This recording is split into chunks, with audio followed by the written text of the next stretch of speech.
you could hear me speaking about 2010.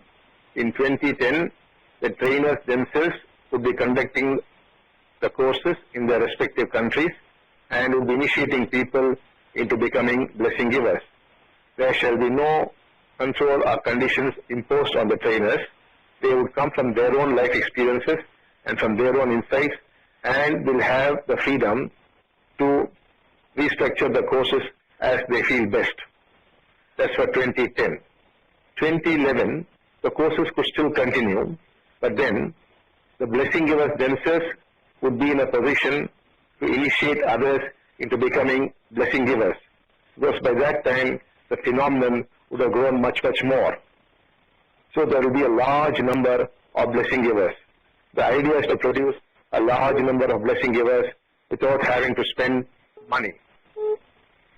The year 2012, the blessing givers would organize themselves into either small, medium or large groups in villages, towns, cities or wherever they like, and these people would be trained to give blessings to each other periodically, once a week or once in 15 days or once in a month. Now, this is completely something which they will be doing themselves. They will be giving dikshas to themselves as groups. It's a very special kind of diksha. This should be started in the year 2012. This is the process. In this process, people's consciousness will be raised.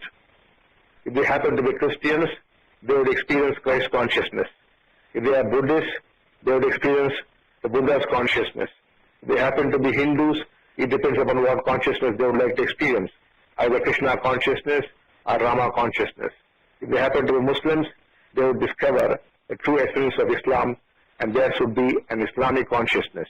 If you happen to be an atheist, you will feel very connected with nature and to fellow human beings. So it all depends upon what one has been seeking and what has been one's conditioning. It will not be the same. If there are 1,000 people, their states, their insights could be in 1,000 different ways. That's why we do not call it sameness, we call it oneness. One could have a Christian experience, one could have a Buddhist experience, very different, but then they would feel close to one another, they will feel oneness among themselves. This is what will happen in 2012, because the energies would be shifting in 2012. The energy shift is not brought about by us, it's a natural phenomenon, exactly like what happened in 1989. There was an energy shift which was made use of by people to bring down the Berlin Wall, and finally the fading away of communism, and what happened in China and in many other places on the planet. People could do this because there was an energy shift. Similarly, there will be a massive shift of energy in 2012, so people from all walks of life would make use of it. Spiritual people, all kinds of spiritual people could make use of it. We want to make use of it to bring people closer to one another. They will feel a oneness among themselves. They will not only feel a oneness inside, but a oneness with fellow human beings and nature and animals and the whole earth itself. So this is the process for 2012. We have to get geared up for this process, which means the phenomenon which began in 1989, which has been called either the Bhagavan phenomenon or the oneness phenomenon, must be completely free. It should not be controlled by either courses or by charges. As long as these two chains are there, the phenomenon is being controlled, it is not being let loose. Unless it is let loose, it will not be able to achieve what it is meant to achieve. It should not be and cannot be held back anymore. You have got to cooperate with me in this. Basically, the trainers must become people who will be initiating others into becoming blessing givers, and in 2011, the blessing givers initiating others into becoming blessing givers, and in 2012, forming the groups who will be giving the blessings to themselves and move on to the next higher level of consciousness. Most of today's problems are because of humanity functioning from a lower level of consciousness. As we start functioning from a higher level of consciousness, these problems should naturally disappear. And the house is on fire, we have no time to waste. This is where I need all your cooperation. We will hang around till 2013 or 14, helping you stabilize these things, and after March 2014, we would all like to vanish away from the scene. Our continued presence would make it into a cult, would distort oneness. Oneness It is not a concept, it is not a word. It's a living experience in the hearts of people. It should continue to live in the hearts of people and may continue for generation after generation. This could happen only if we vanish from the scene. We should go back to our normal, simple, anonymous lives. That is what we intend to do in 2014. That was the answer for your first question. Uttama, could you go on to the second question? Yes, Bhagavan. Thank you so much, Bhagavan. Second question is, how can we deepen our states in the states of those around us and make it a permanent reality? To deepen your own states, you must start practicing awareness. You must start with simple physical things. Like, for example, every day in the morning you brush your teeth. Now this has become a habit. You must break the habit and become aware of the brushing against your teeth, your gums. Similarly, when you have your bath, it should not be a mechanical, habitual bath where your mind is going back to what happened yesterday or what's going to happen tomorrow. You should bring your awareness to every drop of water that is falling on your body, the sensations, whatever is happening must be fully experienced.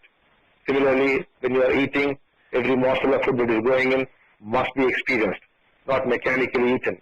If you are going for your morning walk, the movement of your body must be closely observed. The sensations of the wind beating against your body must be experienced. You must start with physical things which have become a habit. Having done this for 21 days, you should then move on to observing what's happening inside you. If you have done this with the physical things, then watching what's going on inside becomes very, very easy. With this awareness, you slowly discover your state is becoming permanent. And as to helping others, you must learn the art of listening. When people come to you with their suffering or with their problem, you must listen to them without a single comment, either verbally or internally. There should be no judgment, either as condemnation or as praise. They should be simply listened to with complete attention. Then as you listen, you may sometimes feel like touching the other person on the shoulder or holding his or her hands or just weeping with them. Just do this and the person will be helped enormously in moving into better states of consciousness. So that is the answer for the second question. The third question, Uttama. Yes, Bhagavan. Thank you, Bhagavan. What is the best way to deepen our experience with our inner guide, the presence of the divine seated in our own hearts, Bhagavan? For this, what is most important is the practice of inner integrity. Most of us think that's what's going on inside our heads. The reasons we give are the real problems. But strangely, the real problem is deep inside. What we speak of as a problem is only the created problem. The real problem is much deeper. And you've got to discover it day in and day out. How? Through the practice of inner integrity. As you keep practicing inner integrity, you will soon discover that you are going deep inside yourself and getting in touch with the real problem. Once you do that, you immediately get in touch with the divine. I would like to give you an example here to help you understand this. A very famous neurosurgeon in Delhi, who often takes the help of Bhagavan for conducting brain surgeries, was once confronted with a very serious problem. The patient had severe brain damage from an accident. So this person is normally guided by Bhagavan in the surgery. So that day, there was no guidance. So he began to say, Bhagavan, please help me to save this poor man. But nothing happened. Then a little while later, he began to say, oh Bhagavan, if he dies, his wife who is standing here would become a widow. His children would become fatherless. So please help Bhagavan. Still nothing happened. Then he waited quietly for some time, went inside, trying to use inner integrity and see what's happening. Then he discovered that he was not at all concerned about the man nor the woman or the children. He was concerned about himself because he had a very good reputation as a neurosurgeon with almost no failures. Now he was worried, if this man dies, his reputation should go away. At this point he began to say, Bhagavan, if this man dies, my reputation should be gone. Please help save my reputation. He got connected and the surgery was a grand success. So here we see an example of how inner integrity puts you in touch with the divine. So if you want to get in touch with the Antaryaman, you have to practice inner integrity. Here also it's for 21 days. All practices are to be done for 21 days without a break.